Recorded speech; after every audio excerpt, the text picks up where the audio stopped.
Hey, elite educators and purposeful parents. Welcome back to another video.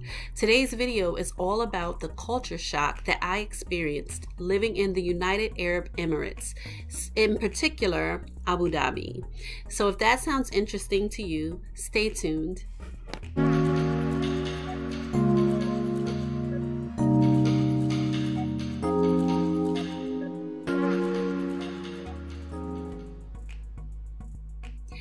I'm Kimberly Deneen with Education Noire, where we provide you with the best tips and tools to level up your practice for student growth and achievement. And we also provide you with lifestyle, and specifically lifestyle in regards to travel. So thank you for joining. So I want to give you 5 different experiences that I had regarding culture shock living in Abu Dhabi.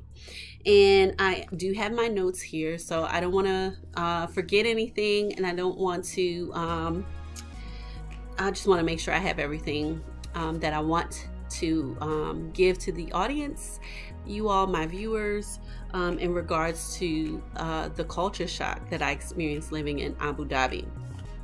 So the first one was the wide use of WhatsApp. So when I first arrived to Abu Dhabi, I did not have a UAE phone number.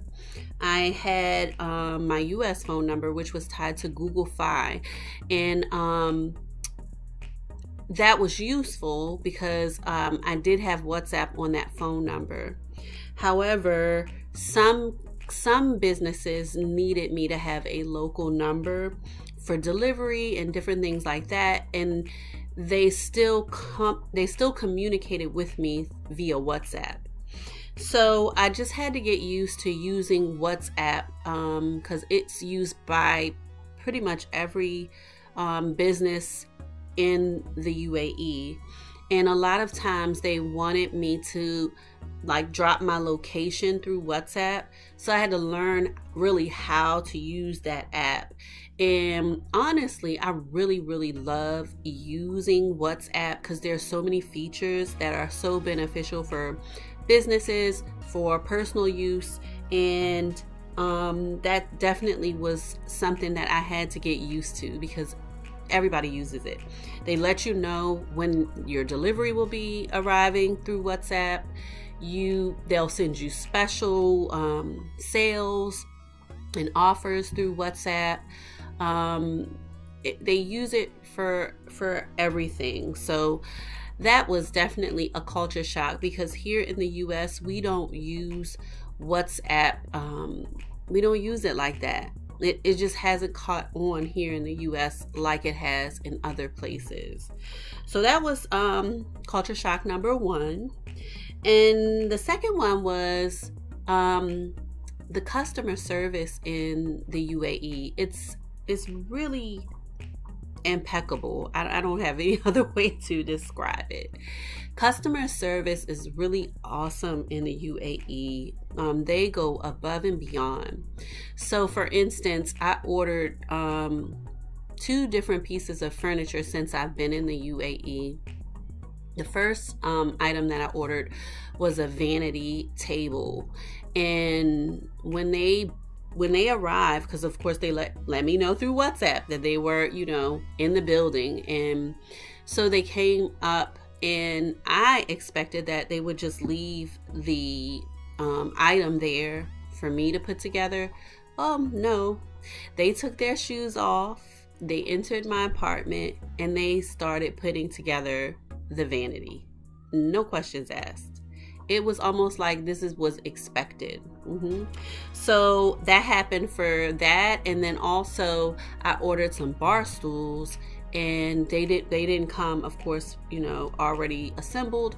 And again, they took their shoes off, they entered my apartment, they put the bar stools together.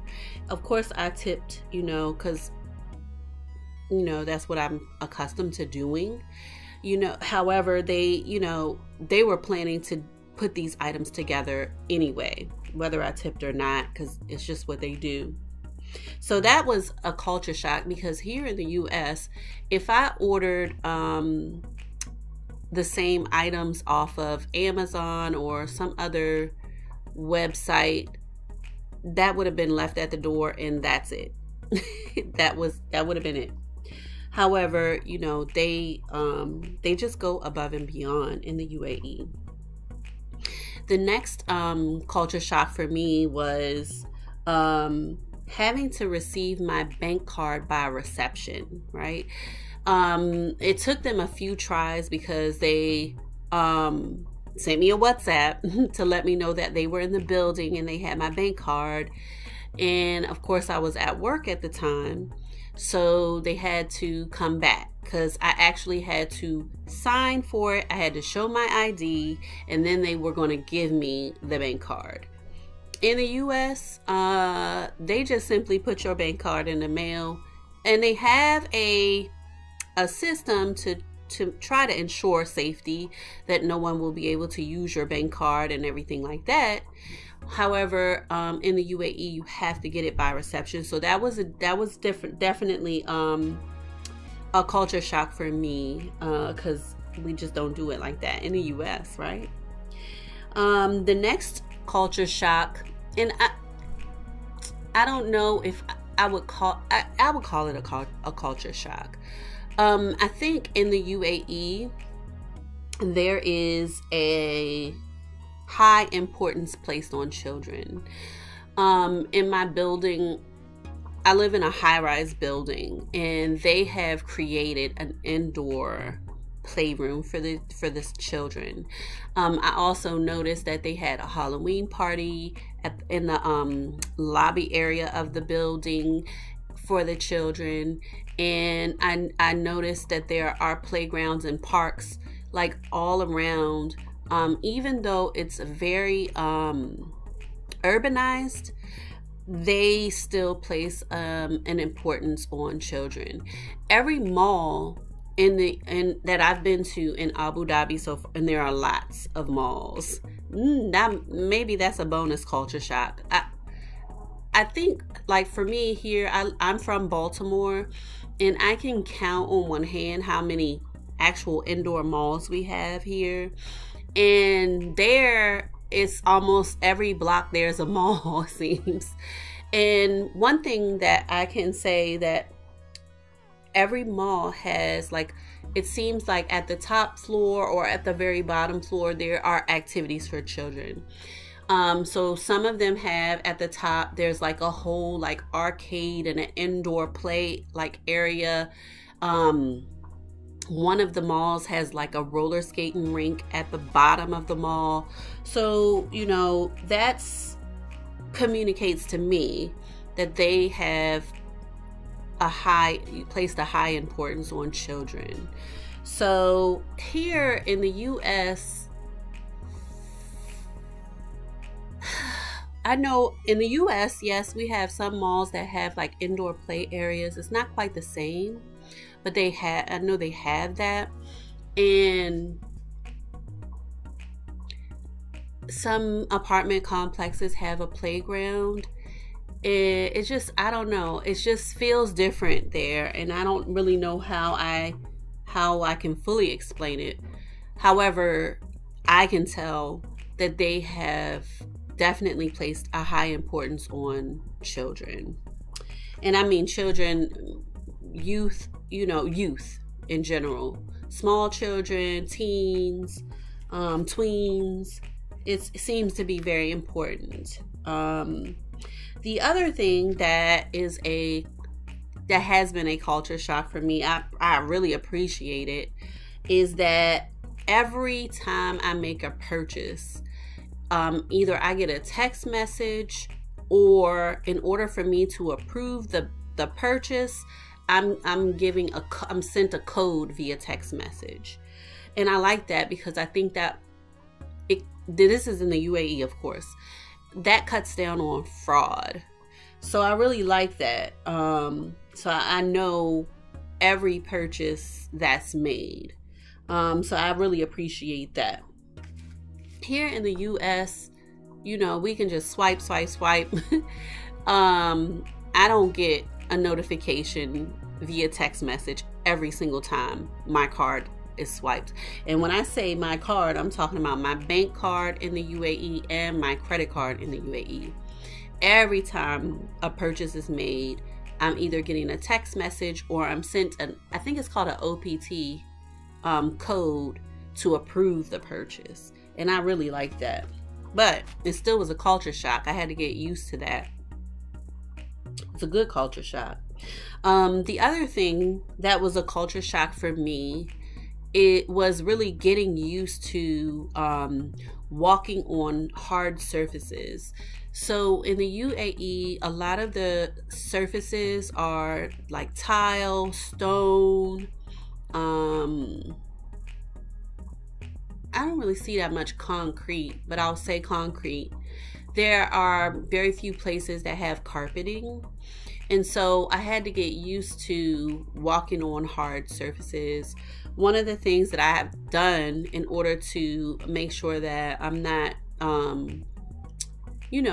being too hard on my body is I wear flat shoes, flat sandals, and sometimes sandals with wedges.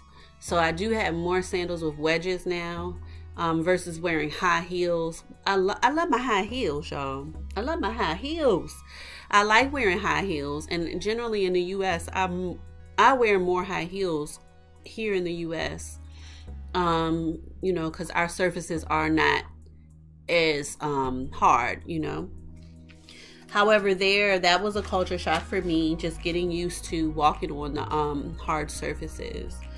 The other thing that was a culture shock for me was seeing salespeople in stores that normally here in the U.S. we won't have salespeople. Like, for instance, I was in a store that's similar to like Walmart, and in the cosmetic aisle and the skincare aisle, there were actually salespeople there.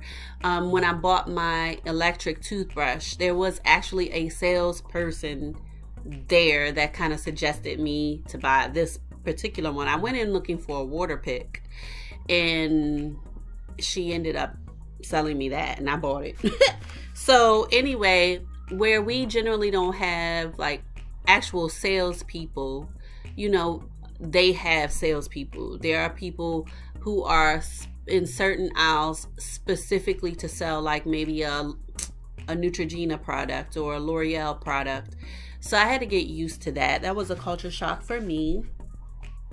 And the other culture shock for me was getting used to being in restaurants that here sell alcohol, but there don't. Like, for instance, TGI Fridays does not sell alcohol in the UAE. So in the UAE, the only establishments that sell alcohol are those that are in a hotel or the hotel restaurants themselves. So that was like a culture shock for me, because of course here at TGI Fridays you can buy an alcoholic beverage, but at their TGI Fridays you can't. And it was just a culture shock for me, just because it's just different. Because even when I go to TGI Fridays here, I don't always buy an alcoholic beverage, but if I want to, I could here, right? However, it has to be an establishment affiliated with a hotel. So these were some of the culture shocks for me. So if you live abroad, if you live in another country other than the US, or if you are from another country and you now live in the US, I want you to comment below what are your biggest culture shocks being in your new place of residence. I would love to hear your comments. Thank you so much for watching, and I'll see you in the next video.